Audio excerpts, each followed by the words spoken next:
الحمد لله نحمده ونستعينه ونستغفره ونؤمن به ونتوكل عليه ونعوذ بالله من شرور أنفسنا ومن سيئات أعمالنا من يهده الله فلا مضل له ومن يضلله فلا هادي له ونشهد أن لا إله إلا الله وحده لا شريك له ونشهد أن سيدنا وسندنا وحبيبنا وشفيعنا ومولانا محمد عبده ورسوله أما بعد فأعوذ بالله من الشيطان الرجيم بسم الله الرحمن الرحيم قال الله سبحانه وتعالى يا أيتها النفس المطمئنة ارجعي إلى ربك راضية مرضية فادخلي في عبادي وادخلي جنتي صدق اللہ العظیم۔ درود شریف پڑھیے، اللہم صلی اللہ علیہ وسلم۔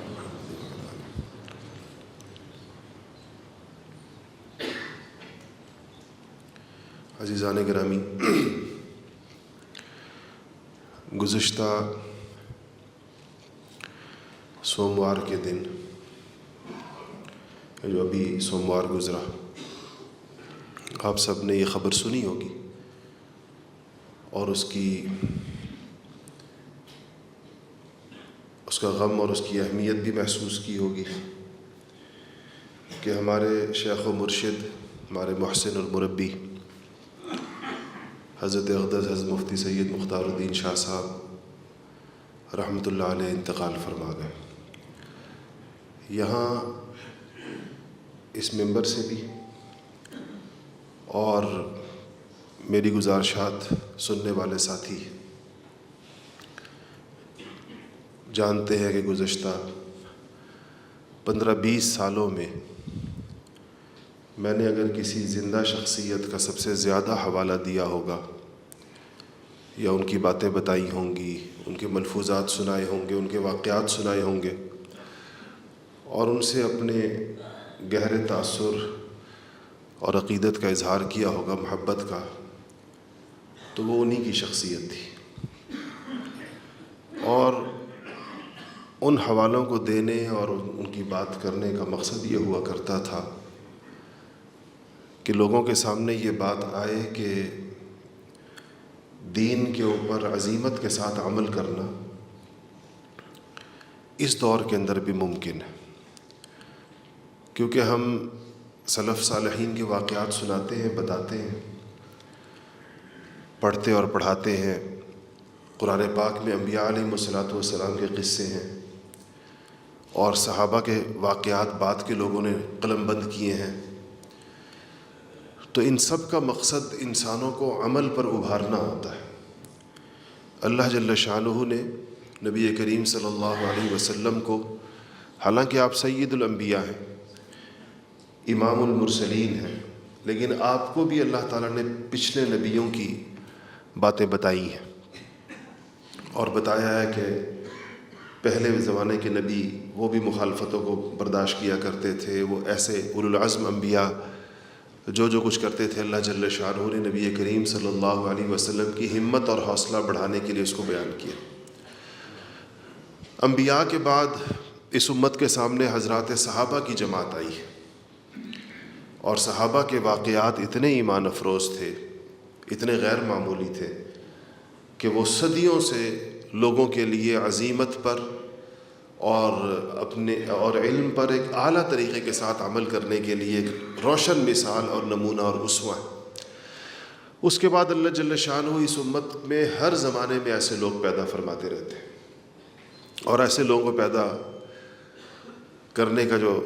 سب سے بڑی حکمت ہے وہ یہی ہے کہ لوگوں کے سامنے ہر دور میں اسوہ اور نمونہ سامنے ہونا چاہیے، تاکہ کوئی یہ نہ کہے کہ دین کے اوپر اس زمانے میں عمل نہیں ہو سکتا، یا اس زمانے میں دین پر عزیمت کے ساتھ عمل نہیں ہو سکتا، یا عبدیت اور روحانیت کے اونچے مدارج اس زمانے میں حاصل نہیں ہو سکتے۔ جیسے بہت سے لوگ ایسی مایوسی کی باتیں کرتے ہیں، ان کا خیال ہے کہ شاید دین کوئی ایسی پرانی چیز ہے جس پر پرانے زمانے میں عمل ہوتا تھا اور ہو گیا، اب نہیں ہو سکتا۔ حالانکہ دین اپنی پوری تر و تازگی کے ساتھ اور قابل عمل ہونے کی حیثیت کے ساتھ اللہ تعالیٰ اس کو برقرار اور باقی رکھیں گے جب تک اللہ تعالیٰ کی حکمت ہوگی، اور جب کوئی نہیں رہے گا دین پر عمل کرنے والا، کوئی اللہ اللہ کرنے والا نہیں رہے گا، تو اللہ تعالیٰ اس کائنات کو ختم فرما دیں گے، زمین و آسمان، قیامت قائم ہو جائے گی اس کے بعد۔ تو بڑے بزرگوں کے حالات اور واقعات میں سب سے اہم ترین پہلو یہی ہوتا ہے۔ اس پر مجھے ایک بات یاد آتی ہے، ہمارے چچا لگتے تھے، ہمارے والد صاحب کے چچا زاد بھائی تھے، اور بڑے ذہین فتین آدمی تھے، دارالعلوم دیوبند کے فاضل تھے، حضرت مولانا ظفر صاحب ان کا نام تھا۔ اور وہ زیادہ ذہانت کی وجہ سے ان پر ایک قسم کی مجذوبیت کا غلبہ بھی تھا، جیسے بہت زیادہ ذہین لوگوں کا دماغ تھوڑا سا بعض اوقات جیسے تیز روشنی آنے کی وجہ سے بلب فیوز ہو جاتا ہے، تو ان کے دماغ پر بھی کوئی ذہانت کی، یا بعض اوقات یہ زیادہ ذہانت سے بھی بعض اوقات ہوتا ہے، اور بعض اوقات تیز روحانیت سے بھی ہوتا ہے، اسی لیے ایسے لوگوں کو پھر مجذوب کہتے ہیں۔ ان پر بھی تھوڑا سا جذب طاری تھا، ہم نے دیکھا تھا ان کو ان کی آخری عمر میں۔ تو وہ کہا کرتے تھے کہ ان کے استاد بھی تھے اور اپنے زمانے کے بہت بڑے عالم تھے، شیخ العرب والعجم، شیخ الاسلام والمسلمین، حضرت مولانا سید حسین احمد صاحب مدنی رحمۃ اللہ علیہ۔ انہوں نے، مولانا ظفر صاحب نے ان سے بخاری شریف بھی پڑھی تھی اور ترمذی شریف بھی پڑھی تھی، دور حدیث کی دو اہم کتابیں دارالعلوم دیوبند میں۔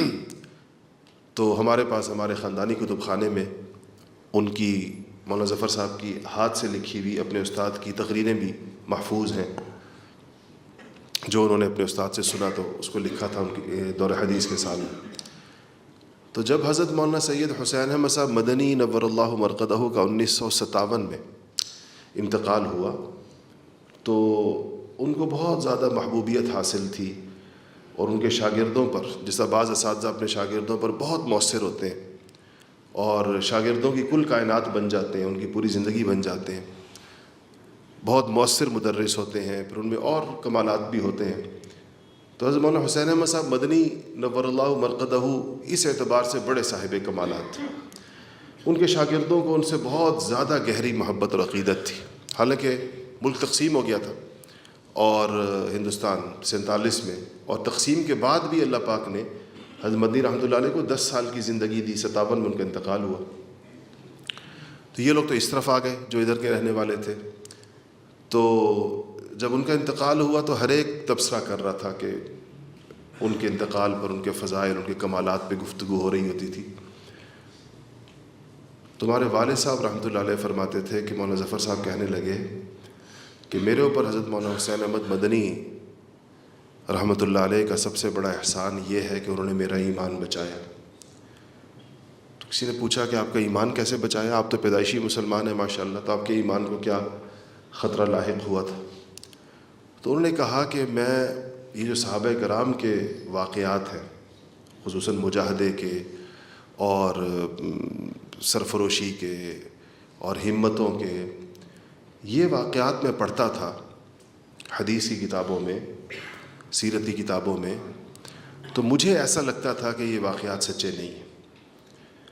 اور یہ مورخین کی یا نعوذ باللہ محدثین کی کوئی مبالغہ آرائیاں ہیں، اس طرح ممکن نہیں ہے، ایسے انسان ہونا ممکن نہیں۔ تو کہا کہ یہ اب واقعات تو بالکل سچے تھے اور مستند کتابوں میں موجود تھے، اور صحابہ کے فضائل و مناقب پر تو خود احادیث بھی موجود ہیں، تو اس کو وہ اپنے ایمان کی کمی سمجھتے تھے کہ دیکھیں مجھے اس پر ایمان ہونا چاہیے تھا، لیکن مجھے شک تھا کیسے ممکن ہے، اتنے کمالات ایک انسان کے لیے کیسے ممکن ہے۔ تو کہا لیکن جب میں نے مولانا حسین احمد مدنی رحمۃ اللہ علیہ کو دیکھا اور ان سے پڑھا اور ان کی صحبت وقت گزارا، تو مجھے خیال آیا کہ اگر 1400 سال بعد مولانا حسین احمد مدنی جیسا انسان ممکن ہے، تو 1400 سال پہلے صحابہ کرام تو پھر بطریق اولا ممکن ہے، وہ سارے واقعات درست ہیں، کیونکہ اب بھی ان کو ہم دیکھتے ہیں تو ان کی زندگی پر حیرت ہوتی ہے کہ ایسے لوگ بھی موجود ہیں دین پر اس طریقے کے ساتھ عمل کرنے والے۔ تو کہتے تھے ان کی برکت سے مجھے صحابہ کی زندگی کے واقعات پر اور سلف صالحین کے واقعات کے اوپر میرا یقین بحال ہو گیا، یہ ان کا میرے اوپر احسان تھا۔ تو یہ جو اللہ والوں کا ذکر کیا جاتا ہے، تذکرہ کیا جاتا ہے، اس کا بنیادی مقصد یہی ہوتا ہے کہ انسان کو سب سے زیادہ جو اس سے جو چیز ملتی ہے وہ یہ ہے کہ عمل کی تحریک ملتی ہے، انسان کو پتہ چلتا ہے کہ عمل ممکن ہے، اس دنیا کے اندر رہتے ہوئے یہ عمل ممکن ہے، اور ایسے ایسے اونچے درجے کے دینی کمالات، روحانی کمالات، علمی کمالات، اخلاقی کمالات یہ اللہ تعالیٰ نے انسان کی دسترس میں رکھے ہیں، تبھی اس سے اللہ پاک نے اس کا مطالبہ فرمایا۔ تو اس اعتبار سے اگر کوئی بلندیوں پر نظر آئے، اونچائیوں پر نظر آئے، تو انسان کی یہ سعادت اور خوش بختی ہے کہ اس کو انسان آئیڈیلائز کرے، اور اس کے بارے میں انسان سوچے کہ اچھا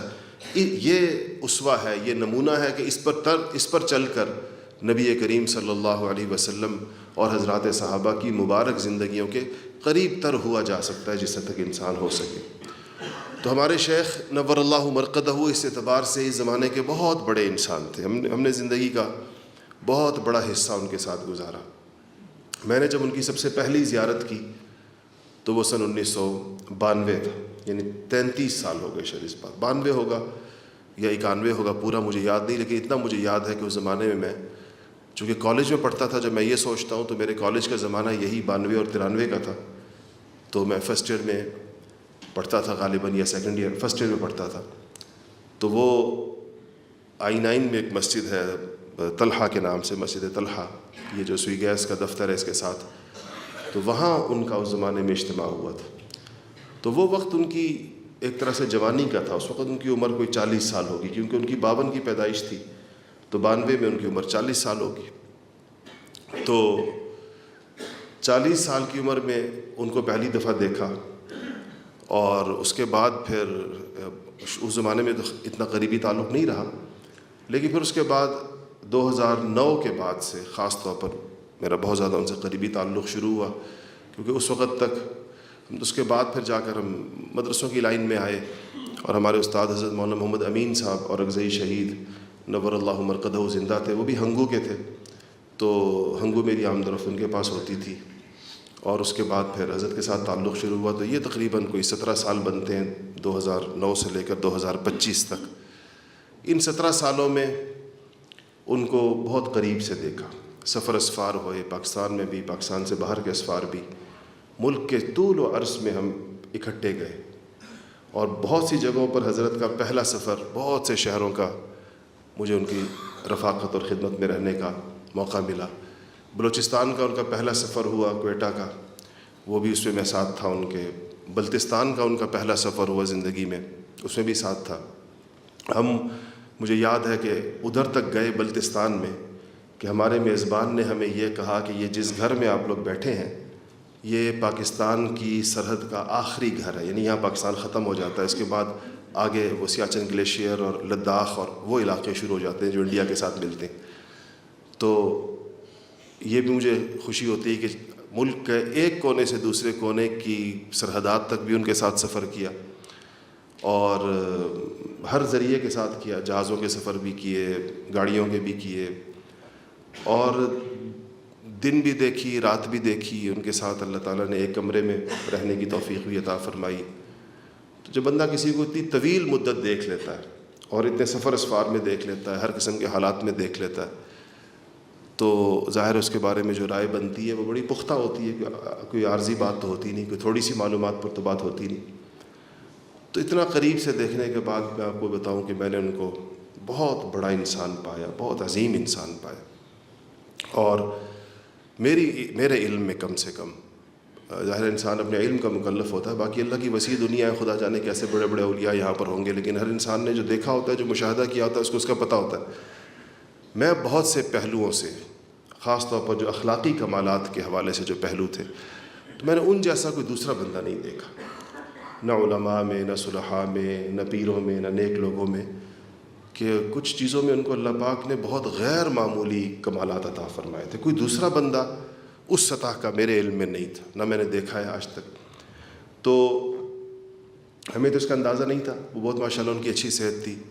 اور بالکل دیکھنے میں وہ 75 سال کے نہیں لگتے تھے، اور ہمارا یہ خیال تھا کہ اللہ تعالیٰ بھی ان کو 20-25 سال زندگی دے گا، اور یہ میں اکثر ساتھیوں سے کہتا تھا کہ ان کی عمر 100 اور 120 سال کے درمیان ہوگی انشاءاللہ۔ لیکن تو ہمارے اختیار، ہمارے کہنے کی چیزیں نہیں تھیں، تو اللہ تعالیٰ کے فیصلے ایک طرح سے مختصر سی علالت میں دیکھتے ہی دیکھتے ان کا وصال ہوا۔ بس یہ آخری لمحات اللہ نے ان کے ساتھ گزارنے کی توفیق عطا فرمائی۔ آج یہ جمعہ ہے، آپ کو پتہ ہے کہ پچھلے جمعے میں نہیں تھا یہاں پر، تو میں ان کی عیادت کے لیے پشاور گیا ہوا تھا، اور یہ پچھلے جمعہ انہوں نے میرے ہی پیچھے ہسپتال کے اندر پڑھا۔ ہسپتال کا ایک اوپر ہمارے ایک دوست ہیں، ان کا ہسپتال ہے، تو اس کا اوپر کی منزل پر ایک چھوٹا سا ایک سویٹ کہہ لیں، وہ ان کے لیے انہوں نے خالی کیا ہوا تھا، جو ہسپتال کے مالک۔ تو ادھر ہی انہی کمروں کے سامنے برآمدہ تھا، اس میں ہم میرے خیال ہے 7-8 لوگ تھے۔ تو انہوں نے مجھے فرمایا کہ جمعہ پڑھائیں، تو پھر یہ بھی کہا پشتوں کے اندر کہ مختصر پڑھائیں، چھوٹا سا خطبہ دیں، کیونکہ وہ کھڑے ہونے پر وہ نہیں تھے۔ میں نے بہت مختصر سا خطبہ پڑھا، دونوں خطبے چھوٹے چھوٹے پڑھے، اور اتنی علالت میں بھی، یعنی اپنی وفات سے صرف 2 دن پہلے، اور بہت سخت بیماری آخری حد پر تھی، لیکن جمعے کی نماز انہوں نے کھڑے ہو کر پڑھی، اور پیچھے 2 بندے ان کے پیچھے جنہوں نے پہلے سے جمعہ پڑھ لیا تھا، وہ یوں کر کے کھڑے ہوئے تھے، دونوں ہاتھ کھڑے کر کے۔ ہم نے منت سماجت کی ان کی کہ آپ کرسی پر بیٹھ جائیں، آپ زمین کے اوپر بیٹھ جائیں، لیکن انہوں نے وفات تک کوئی نماز کرسی پر نہیں پڑھی، اور کوئی نماز فرض جو ہے وہ بیٹھ کر نہیں پڑھی۔ پھر جمعے کی سنتیں بیٹھ کے پڑھی، سنتوں میں کھڑے ہونے کی ہمت ان کی نہیں تھی، لیکن جو جمعے کے 2 فرض ہیں وہ کھڑے ہو کر پڑھے، پورے کھڑے ہو کر۔ اور ہر نماز کا یہ معاملہ تھا۔ اس سے پہلے طبیعت بہت خراب تھی، جمعرات کی شام بہت ہی زیادہ، یہ اسی جمعرات کی بات ہے پچھلی۔ تو ایک دفعہ نماز پڑھی، اور وہ ایسے پڑھی کہ دوران نماز کبھی ہوش آتا تھا، کبھی جاتا تھا، کبھی آتا تھا، کبھی جاتا تھا۔ نماز پڑھ کے فارغ ہوئے تو اپنے صاحبزادے سے فرمایا کہ اس نماز کا مزہ نہیں آیا، میں دوبارہ پڑھتا ہوں۔ تو پھر دوبارہ پڑھی تو اس کے بعد اتنے میں اس وقت کے اندر پہ وضو بھی دوبارہ فرمایا، پھر دوبارہ نماز پڑھی، تو مغرب ہو گئی، عصر کی نماز تھی، تو مغرب کی نماز پڑھی، اور پھر کہا کہ وہ جو عصر کی نماز پڑھی تھی نا، اس کا مزہ نہیں آیا، وہ میں تیسری دفعہ پڑھتا ہوں۔ پھر مغرب کے ساتھ دوبارہ قضا کر کے عصر کی نماز پڑھی، حالانکہ 2 دفعہ اس کو پہلے پڑھ چکے تھے۔ تو زندگی ساری اسی عزیمت سے عبارت تھی، ان معاملات کے اندر جتنا ہم نے، اور آپ حیران ہوں گے کہ اس عالم میں بھی جب بیماری کا یہ عالم تھا جس کی تکلیف کی شدت کا آپ اندازہ نہیں لگا سکتے، اس میں ان سے تہجد نہیں چھوٹی، اوابین نہیں چھوٹی، مغرب کے بعد کے 6 نفل بھی پڑھے،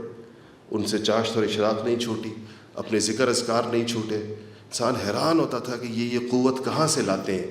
بولنے کی سکت نہیں تھی، ان کے آخری وقت کی کچھ آڈیوز ریکارڈ ہوئی ہوئی ہیں، ایک لفظ بولنا ان کے لیے اتنا دشوار اور مشکل تھا جیسے ایک پہاڑ پر چڑھنا مشکل ہوتا ہے، لیکن نماز مشکل نہیں تھی، اور ذکر مشکل نہیں تھا، اور اپنے جو معمولات ساری زندگی چلے، یہ پوری زندگی ایک معمول کو کرنے کی یہ برکت ہوتی ہے کہ اللہ تعالیٰ آخری وقت کے اندر اس کی قوت عطا فرما دیتے ہیں۔ ہم کیسے چھوٹے چھوٹے آزار کے اوپر ہم لوگ اپنے آپ کو دیکھیں، ہم فوراً رخصت کی طرف چلے جاتے ہیں۔ اس لیے میں کہتا ہوں کہ اللہ والوں کو دیکھنا ضروری ہے۔ اگر آپ لوگ، ہمارے ہاں جتنے لوگ جتنی آسانی کے ساتھ رخصت کی طرف جاتے ہیں، ان لوگوں کو دیکھا کریں کہ یہ کتنی مشقت کے ساتھ ان چیزوں کو کرتے ہیں۔ آپ کو ترس آئے گا۔ آپ سوچیں کہ کھڑے ہو کے نماز پڑھنا ایسے بندے کا کہ جس کے پیچھے پھر کھڑا ہونا ضروری ہو، کہ یہی خیال ہوتا تھا کہ ابھی گرے اور ابھی گرے، پھر بھی نماز کو بیٹھ کر پڑھنا گوارا نہیں ہے، کرسی پر بیٹھنا گوارا نہیں ہے، کیونکہ ظاہر ہے کہ اس میں فرائض رہ جاتے ہیں، انسان سے نماز کے فرائض رہ جاتے ہیں، بیٹھنے سے قیام فرض ہے رہ جاتا ہے، اور سجدہ انسان سے اگرچہ اگر اجازت تو ہوتی ہے شریعت میں، اگر بالکل انسان معذور ہو، لیکن ہم لوگ ابھی معذور ہو ہی نہیں ہوتے، جلدی اپنے آپ کو معذور کر دیتے ہیں، بعض اوقات جوان لوگ بھی کر لیتے ہیں۔ تو پچھلے جمعے کو، یہ جمعہ گزشتہ، پشاور کے اسپتال میں ان کو پڑھایا، اور پھر اس کے بعد ہم آ گئے واپس رات کو۔ ہفتے کے دن ان کی طبیعت ذرا زیادہ خراب ہوئی تو ان کو یہاں اسلام آباد کے شفا اسپتال میں لے کر آئے، اور اتوار کی صبح پھر ہفتے کے دن شام کو پہنچے تھے، اتوار کو ذرا زیادہ بگڑ گئی اور آئی سی یو میں داخل ہو گئے، اور پیر کی دوپہر کو 12 بجے ان کا وصال ہوا۔ اور اب ان کی بہت ساری باتیں جو آخری وقت کے اندر انہوں نے جو بیانات کیے، ابھی آج دن کا بیشتر حصہ سنتا رہا وہ باتیں، ان کے، یہ اللہ کا فضل ہے کہ چیزیں ریکارڈ ہو جاتی ہیں آج کل، تو آڈیو ریکارڈنگز ہوتی رہتی تھی ہر بات کی، کئی سالوں سے ہو رہی تھی ان کی ہر اس چیز کی۔ اب وہی چیز رہ گئی کہ جو یہ اللہ والے جن چیزوں کی تلقین کرتے ہیں، ان کی اپنی زندگیاں، ان حضرات کی جو سب سے قیمتی بات ہوتی ہے، سب سے قیمتی بات جو ان کے بعد ملتی نہیں ہے، وہ یہ ہے کہ ان کی باتوں کی پشت پر ان کا مضبوط عمل کھڑا ہوا ہوتا ہے۔ اس کی وجہ سے ان کی باتوں میں تاثیر بہت زیادہ ہوتی ہے۔ جو کہہ رہے ہیں خود اس کے اوپر عمل کیا ہوا ہے، اور ایک آدھ دفعہ نہیں، دہائیوں سے اس پر عمل کا معمول تھا۔ ان کا تعلق شیخ الحدیث حضرت مولانا زکریا صاحب نور اللہ مرقدہ سے 1970 میں قائم ہوا تھا، 55 سال پہلے۔ مولانا زکریا صاحب کاندھلوی رحمۃ اللہ علیہ بہت بڑے بزرگ تھے اپنے زمانے کے، جن کی کتاب آپ نے فضائل اعمال کے نام سے، ان کی کتاب سے ہمارے تبلیغی حضرات تعلیم کراتے ہیں، اور یہ تو ان کی عوام کے لیے لکھی گئی کتابیں، ان کی بہت بڑی بڑی علمی تصانیف ہیں، بخاری شریف کی اور موطا امام مالک کی، انہوں نے بہت اعلیٰ درجے کی شروحات لکھی ہیں۔ تو ہمارے حضرت رحمۃ اللہ علیہ جو تھے وہ ان کے خلیفہ تھے، اور ان 55 سالوں میں آپ سوچیں 55 سال کتنی بڑی مدت ہے کہ 1970 میں بیعت کی تھی، 1975 میں خلافت ملی تھی، تو خلافت ملنے کے بعد بھی یہ 2025 تک 50 سال پورے ہو گئے تھے۔ تو فرماتے تھے کہ جو مجھے 1970 میں حضرت شیخ الحدیث صاحب نے جو تسبیحات دی تھیں صبح پڑھنے کی اور شام پڑھنے کی، 55 سالوں میں ایک دفعہ بھی مجھ سے چھوٹی نہیں وہ کبھی۔ ان 55 سالوں کے اندر کبھی تہجد نہیں چھوٹی، کبھی اوابین، اشراق، چاشت یہ نہیں چھوٹی کبھی۔ یہ استقامت 1000 کرامتوں سے اونچے درجے کی چیز ہوتی ہے۔ کہتے ہیں الاستقامت فوق الکرامہ۔ کرامت آپ سمجھتے ہیں نا، یہ جو کہتے ہیں ہاتھ اٹھایا تو یہ ہو گیا اور وہ کیا تو یہ ہو گیا، اس کو کرامت کہتے ہیں۔ اچھی چیز ہے، ہم اس کی قائل ہیں، کرامت اولیاء کرام کے ہاتھوں پر ہوتی ہے۔ کرامات الاولیاء حق، ہماری عقائد کی کتابوں میں لکھا ہے کہ کرامتیں ہوتی ہیں ولیوں کی۔ تو جیسا نبیوں کے معجزے ہوتے ہیں، نبیوں کے ہاتھ پر جب ایسی چیز ہوتی ہے جو عام روٹین کے خلاف ہوتی ہے تو اس کو معجزہ کہتے ہیں، اور جب ولی کے ہاتھ پر ہوتی ہے اس کو کرامت کہتے ہیں۔ لیکن استقامت سب سے بڑی کرامت، کہ کسی چیز پر انسان کو اتنے زمانے تک اللہ تعالیٰ عمل کی توفیق عطا فرمائے، تو یہ سب سے بڑی کرامت ہے۔ ان حضرات کے میں نے عرض کیا کہ ہم نے ان کو اتنا زمانہ قریب سے دیکھا، اور ان کی شفقتیں اور ان کی محبتیں، ان کی عنایتیں، ان کی سخاوتیں، یہ ساری چیزیں آنکھوں سے دیکھیں، تو ان کے اس رخصتی کو ہم پوری امت مسلمہ کا بہت بڑا نقصان سمجھتے ہیں۔ جب کوئی ایسا بندہ دنیا سے چلا جائے کہ ایسے لگتا ہو کہ امت میں اس کا متبادل کوئی نہیں ہے، اس جیسا کوئی دوسرا نہیں ہے، تو وہ نقصان پھر ناقابل تلافی محسوس ہوتا ہے کہ ناقابل تلافی نقصان۔ لیکن یہ ہے کہ ظاہر ان حضرات نے 50 سال کام کیا ہوتا، جسے اللہ تعالیٰ نے ان کو موقع دیا بہت مدت کام کا، تو ایک بہت بڑی تعداد میں لوگوں کو ان کے ذریعے سے ہدایت ملی، بہت بڑی تعداد میں، ماشاءاللہ ہمارے حضرت کے 800 سے زیادہ خلفاء ہیں، اور مریدین تو لاکھوں کے اندر، ان کی تو کوئی شماری معلوم نہیں کتنا ہوگا، لیکن 800 لوگ ہیں جن کو انہوں نے خلافت دی، 800 سے زیادہ لوگ ہیں۔ تو اتنے لوگ انہوں نے تیار کیے ہیں، وہ لوگ جہاں جہاں پر بھی بیٹھے ہوئے ہیں پوری دنیا میں، ملک کے مختلف ملکوں میں، امریکہ میں، کینیڈا میں، لندن میں، پاکستان میں، انڈیا میں، اور مختلف ملکوں کے اندر پوری دنیا میں وہ بیٹھے ہیں، اور جہاں جہاں وہ بیٹھے ہیں اللہ کا فضل ہے کہ ان سے اللہ تعالیٰ کام لے رہا ہے، اور ان کے تیار کردہ لوگوں کو اللہ تعالیٰ ان سے ہدایت کا کام لے رہا ہے، اصلاح و ارشاد کا کام لے رہا ہے، اور دوبارہ سے ان کے اس سلسلے نے دوبارہ سے وہ چیزیں زندہ کی ہیں جو ایک طرح سے ختم ہو گئی تھی معاشرے کے اندر، اس کو ایک نئی آب و تاب کے ساتھ، ایک نئی رونق کے ساتھ، ایک نئے جوش و خروش کے ساتھ، ایک نئے جذبے اور عزم کے ساتھ اللہ تعالیٰ نے ان کے ذریعے سے دین کے بہت ساری چیزوں کو زندہ فرمایا ہے۔ اس لیے چونکہ آج ان کے بعد پہلا جمعہ تھا، اور دل یہ چاہ رہا تھا کہ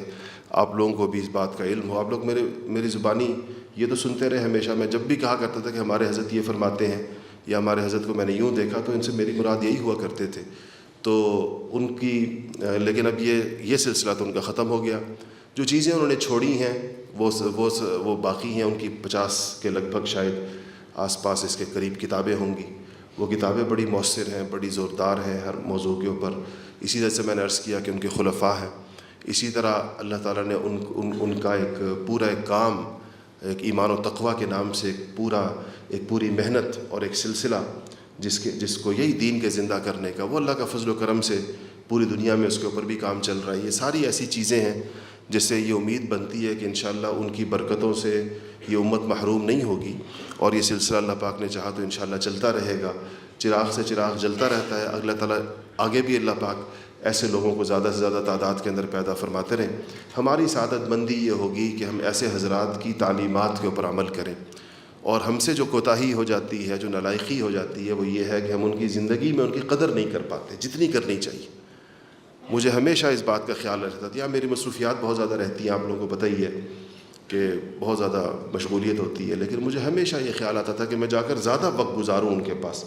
کبھی دل میں آتا تھا کہ 40 دن رہوں ان کے پاس، کبھی دل میں آتا تھا اس سے بھی زیادہ رہوں، لیکن یہاں جو اپنی بھاگ دوڑ کی مصروفیات ہیں، اللہ کا فضل ہے تو سارے دین کے کام، لیکن اس سے زیادہ ضروری کام اس کو سمجھتا تھا۔ اب لیکن کبھی یہ خیال نہیں آیا کہ یہ رخصت ہو جائیں گے، یہ موقع ہی نہیں رہے گا۔ اب یہ پچھتاوا ہوتا ہے کہ کاش ان سارے کاموں کو چھوڑ دیا ہوتا، چاہے وہ دین کے ہیں اور جیسے بھی، ان سب کو چھوڑ کر زیادہ سے زیادہ وقت ان کی صحبت میں گزارا جاتا، کیونکہ وہ تو ایک ایسی چیز ہے کہ اب اس کا کوئی متبادل ہی نہیں۔ یہ کام تو جب تک زندگی اللہ پاک اس سے جوڑے رکھے اور اس کو لیتا رہے،